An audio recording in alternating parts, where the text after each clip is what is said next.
ಪ್ರಜ್ವಲ್ ಅಂತ ಇವತ್ತು ಏನು ನಮ್ಮ ಕಾಲೇಜು ಶ್ರೀ ಕೆಂಗಲ್ ಹನುಮಂತಯ್ಯ ಲಾ ಕಾಲೇಜಿಂದ ಲೀಗಲ್ ಅವೇರ್ನೆಸ್ ಪ್ರೋಗ್ರಾಮ್ ಮಾಡ್ತೀವಿ. ಏನಪ್ಪಾ ಅದು ಅಂತಂದ್ರೆ ಕಾನೂನು ಬಗ್ಗೆ ಅರಿವು ಮೂಡಿಸ್ತಕ್ಕಂತಹ ಒಂದು ಕೆಲಸ ಮಾಡ್ತಾ ಇರೋದು.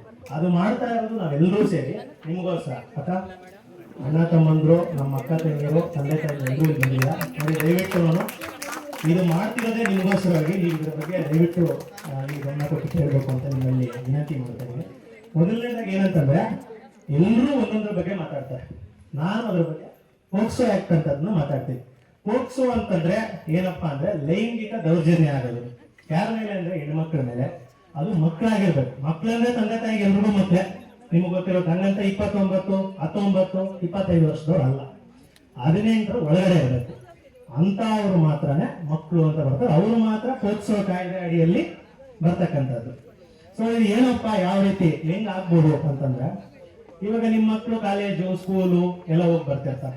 ಅವ್ರ ಮೇಲೆ ಲೈಂಗಿಕ ದೌರ್ಜನ್ಯ ಆಗುತ್ತೆ. ಬಸ್ಸಲ್ಲಿ ಚುಡಾಯಿಸೋದಾಗಿರ್ಬೋದು, ಆಮೇಲೆ ಇಲ್ಲಿ ರೋಡ್ಗಳಲ್ಲಿ ಬರ್ತಿರ್ತಕ್ಕಂಥ ಟೈಮಲ್ಲಿ ಬಸ್ ಸ್ಟ್ಯಾಂಡ್ಗಳಲ್ಲಿ ಎಲ್ಲ ಮಾಡ್ತಾ ಇರೋದು ನಿಮ್ಗೆ ಗೊತ್ತಿರುತ್ತೆ. ಅವರ ಮೇಲೆ ಅಥವಾ ಅಕ್ಕಪಕ್ಕ ಮನೆಗಳಲ್ಲೂ ನಡೀತಿರುತ್ತೆ, ನಮಗೆ ಗೊತ್ತಿರೋದಿಲ್ಲ. ಮಕ್ಕಳು, ಚಿಕ್ಕ ಮಕ್ಕಳು ಪಾಪ ಹೇಳ್ಕೊಳ್ಳೋದಕ್ಕೆ ಭಯ ಭಕ್ತಿಯಿಂದ ಪಾಪ ಅವ್ರು ಹೇಳೋದಿಲ್ಲ.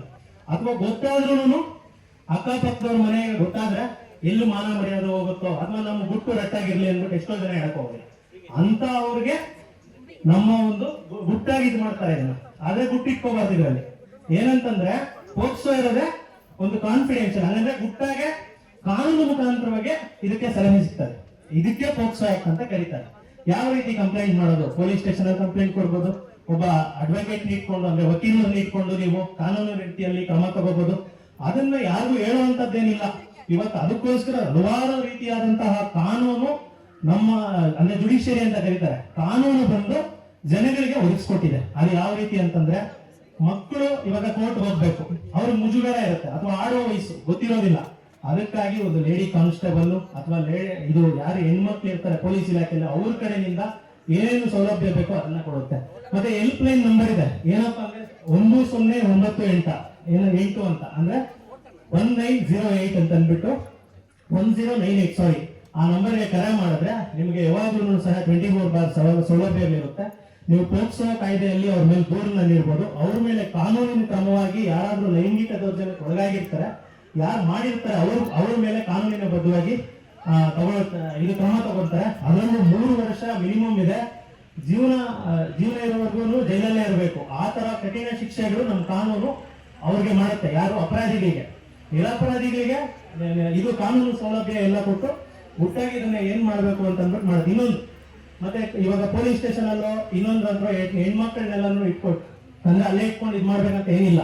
ಯಾವ ರೀತಿಯಪ್ಪ ಅಂತಂದ್ರೆ, ಪೊಲೀಸ್ ಇಲಾಖೆಯವರೇ ಬಂದು ಮನೆ ಹತ್ರ ಅಥವಾ ಇದ್ರ ಹತ್ರ ಬಂದು ಎಲ್ಲ ತಿಳ್ಕೊಂಡು ಯಾವ ರೀತಿ ಆಗಿದೆ ಅಂತ ಅಂದ್ಬಿಟ್ಟು ಬೇರೆಯವ್ರಿಗೆ ಗೊತ್ತಾಗದಿರ ಈ ಮ್ಯಾಟರ್ನ ನೀಟಾಗಿ ಅವ್ರು ಇದು ಮಾಡ್ತಾರೆ. ಅಂದ್ರೆ ಯಾವ ರೀತಿ ಅಂದ್ರೆ ತೊಂದರೆ ಯಾರಿಗಾಗಿರುತ್ತೆ ಅವ್ರಿಗೆಲ್ಲನೂ ಪರಿಹಾರ ಕೊಟ್ಟು ಮತ್ತೆ ಆಮೇಲೆ ಏನೇನು ಮಾಡಬೇಕು ಅಂತ ಅಂದ್ಬಿಟ್ಟು ಕಾನೂನಿನ ಚೌಕಟ್ಟಿನಲ್ಲಿ ಮಾಡ್ತಕ್ಕಂಥದ್ದು ಮಾಡುತ್ತೆ. ಸೊ ಅದಕ್ಕೆ ಪೋಕ್ಸೋ ಬಗ್ಗೆ ನೀವೆಲ್ಲರೂ ಅರಿವನ್ನ ಇಟ್ಕೊಂಡಿರ್ಬೇಕು. ಸೊ ಇದಕ್ಕೋಸ್ಕರ ನಾನು ಈ ಪೋಕ್ಸೋ ಬಗ್ಗೆ ಹೇಳಲಿಕ್ಕೆ ನಿಮ್ಗೆಲ್ಲರಿಗೂ ಮುಂದೆ ಆಗಿದ್ದೀನಿ. ಸೊ 18 ವರ್ಷದ ಕೆಳಗಡೆ ಇರಬೇಕು ಅದು. ಆಮೇಲೆ ಇಲ್ಲಿ ಮಾತಾಡೋಕೆ ಅವಕಾಶ ಕೊಟ್ಟಿರ್ತಕ್ಕಂಥ ಎಲ್ರಿಗೂ ಧನ್ಯವಾದಗಳು.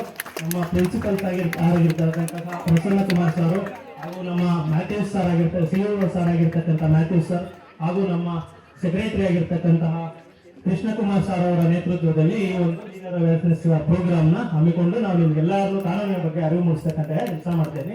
ಜೈ ಹಿಂದ್, ಜೈ ಕರ್ನಾಟಕ.